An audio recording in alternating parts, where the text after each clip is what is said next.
బతుకమ్మ ఈ పేరు చెప్తేనే గుర్తొస్తుంది తెలంగాణ సాంస్కృతిక వైభవం. అలాగే మానవ జీవితానికి ప్రకృతితో పెనవేసుకున్న బంధం.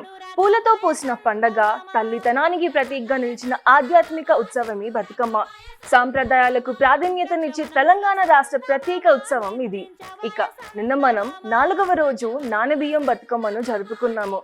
అయితే ఈ రోజు అంటే 5వ రోజు అట్ల బతుకమ్మను జరుపుకుంటాము. మరి ఈ రోజు ప్రత్యేకత ఏమిటంటే బియ్యాన్ని నానబెట్టి దంచి ఆ పిండితో సన్నగా అట్లను తయారు చేస్తారు. బియ్యం అనేది తెలంగాణ ప్రజల ప్రధాన ఆహారం. బియ్యాన్ని దంచి చేసిన అట్లను గౌరమ్మకు సమర్పించడం ద్వారా కుటుంబంలో ఆహారం, సంపద, ఐశ్వర్యం ఎల్లప్పుడూ ఉండాలని ప్రార్థిస్తాము. అలాగే అట్ల బతుకమ్మ కేవలం ఒక నైవేద్యం మాత్రమే కాదు, మాతృత్వానికి, సౌభాగ్యానికి, ఐశ్వర్యానికి ప్రతీకగా భావిస్తారు.